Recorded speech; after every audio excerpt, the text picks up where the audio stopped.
Good morning. My name is David Latimer. I'm here to talk about double-blind canine testing. If any of you have ever been on a track like this or have worked with canines, you know that it's possible for a dog to perform a physical act that isn't necessarily consistent with following his olfactory sense. The point of this slide is, if Gary Larson feels comfortable making a cartoon out of a dog false alerting, he feels like there's enough common knowledge about dogs doing that for him to make a cartoon out of it, we may have an issue in the canine industry that we need to address. My question to you is, could we afford to lose canines? Sounds drastic, but based on some recent court decisions and some appellate decisions, there's a possibility that canines could begin to play a much more minor role in police work as well as in pest detection. One of the problems within public service is canines allow us a great deal of authority.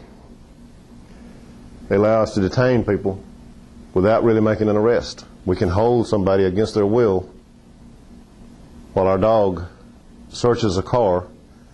The dog alerts. We then have the right to hold that person while we take as much time as we deem necessary to search a car. It's a pretty big area of responsibility. A canine alert can serve as a basis for a search warrant. We can come in someone's home or business, perform a search, which seems to contradict the Fourth Amendment. Once again, pretty big level of authority and responsibility.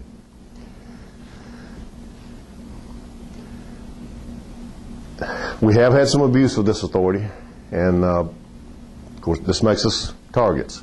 ACLU, defense experts, defense attorneys, they use ammunition of false alerts. Now, false alerts is a bad term. Nobody likes to use it. But the fact is, what we have to realize is we have a biological detection system here. There are fallibilities built into it. But you also have to say that there is no such thing as a perfect detection system. Electronic, mechanical, whatever, nothing's perfect. And neither are canines. So what we need to do is have a process so that we can demonstrate that we are as accurate as one can be, and more accurate, more frequently right than we are wrong. Your next question may be, well, how could this possibly apply to bed bug detection or to pest dogs? I think the pest detection, canine pest detection profession is slowly beginning to mature, just like public service dogs have over the past several decades. A lot of money is changing hands based on canine alerts or the lack of a canine alert. That's going to attract the attention of some high-profile litigation experts. Eventually, it's going to come around to some folks who are going to be on the other side of a deposition table, and we're going to have to explain why our dog alerted, why our dog didn't alert, what's our training process, what's our testing process. And the bottom line is, we're all in this together, whether police officers, bed bug detection handlers, arson dog handlers, it doesn't matter. It's all all scent detection with a dog.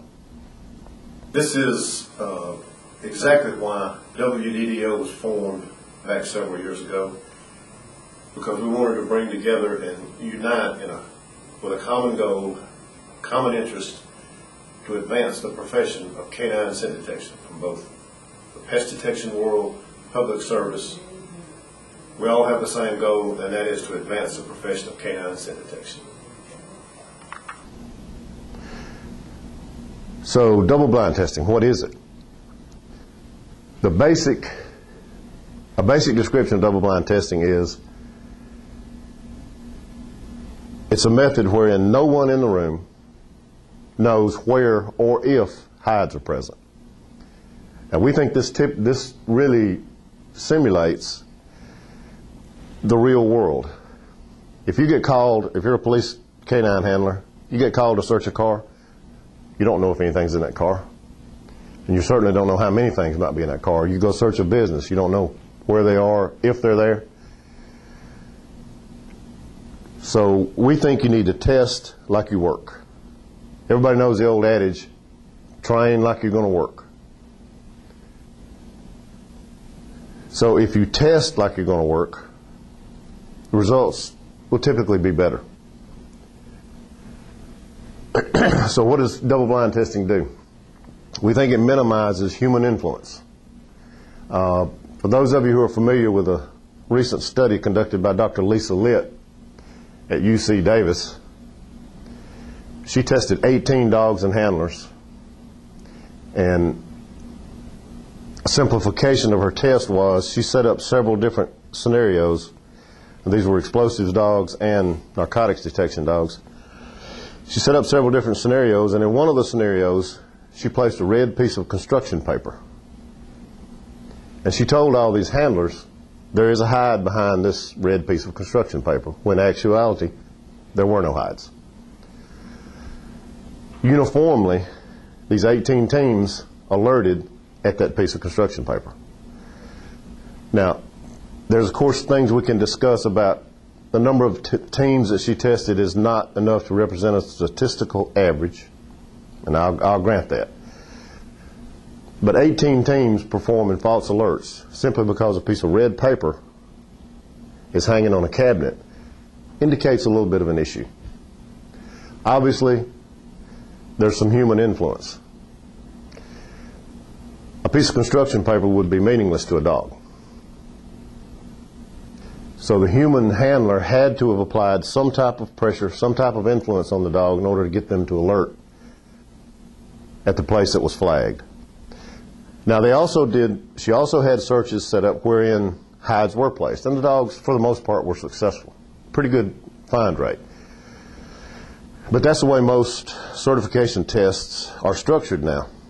You walk into a search scenario, your instructions are, there are 3 hides, you must find all 3. We believe you should remove that. You don't need to know how many hides. You also don't need to know if hides are even present. If you can't use your dog to reliably search an area such as this room and make the statement, nothing is there,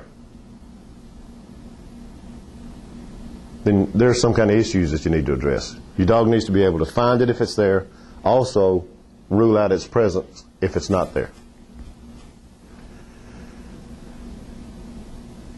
This form of testing has been used by the scientific community for decades. It is a well-established process by which new methods of detection, new instruments are tested. The medical field has used it for a long, long time, where they incorporate placebos into the real medication. Nobody knows which they're getting. The effects tend to be more realistic.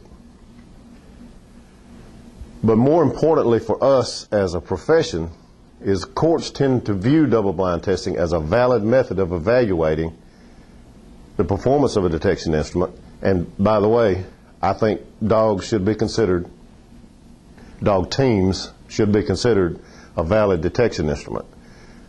If we accept that premise, then we can move forward to establishing a reasonable error rate. Also, double-blind testing can identify needs in your training program. If your dog is performing, if you search a blank area, your dog false alerts a couple of times, obviously one of a couple of things have happened. Either the handler is exerting undue influence over the dog, or the dog has become imprinted on some extraneous odor. And you can kind of help figure that out if you do double-blind. Now, the other thing that people raise objections to double-blind testing about is, well, if the testing official is trying to judge whether or not my dog is working, he needs to know where the hides are in order to figure out whether or not my dog is really doing what it needs to be doing, searching. Well, if your dog is searching, that kind of judgment call, that kind of subjective interpretation of a dog's search behavior is really unnecessary. If you can demonstrate the fact that you can walk into a blank room, search a blank car, and not alert, you don't really need a judgment call. You don't really need a subjective interpretation of search behavior. And under double-blind testing, the way you pass or fail is you find the target odor or you don't find the target odor. It really gets the whole testing process back to a much more objective perspective. Another frequent objection we hear to double-blind testing is, well, I don't know when to reward my dog. Well, how do you know when to reward your dog when you're on the street?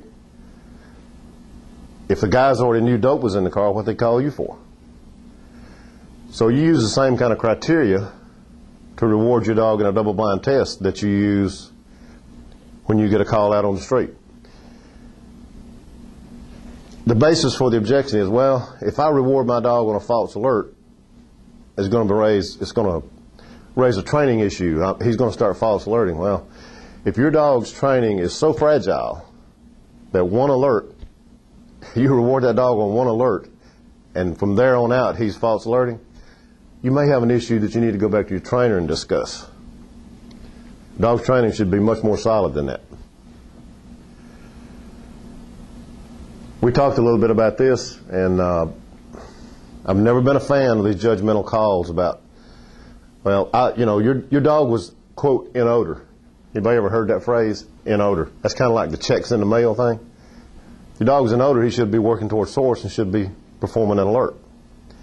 So those kind of judgment calls really don't have a place in testing a valid scientific instrument. The two important things that should be demonstrated with any certification test are the team's ability to locate and pinpoint the source of a target odor. And the other is the ability to reliably search an area that does not contain the target odor and say that the odor is not in this room. Those are they sound simple, but those are the two big things that we all should be striving for. There's just not enough luck for a team to get through a double-blind test that's structured properly unless they are working properly. Given that you never know how many hides there are going to be, or never know whether you may search an entire scenario with no hides present, the chances are just minuscule that you could bluff your way through it, so to speak. So, if you have objections to double-blind testing, what I would challenge you to do is go back to your agency, go back to your firm, have somebody set up a double-blind test for you. You go in, search the area, you come back out of the area and say, there were 3 hides, 1 there and there. This will help you identify any kind of issues you may have in your program. And everybody, of course, wants to do a good job. I mean, that's, if you're in this business, you want to be good at it. So try to use double-blind testing and try to think about the long-term ramifications of it. How if you're ever called to testify, you can say, for example, Your Honor, we do scenarios wherein we have no idea what's there or if it's there. You'll find that if you do have a day in court, which is not frequent, I'll grant that it's not frequent, but it only takes one to make a very unpleasant experience if you're not prepared for it. If you do double-blind testing and training, you'll be prepared. Thank you.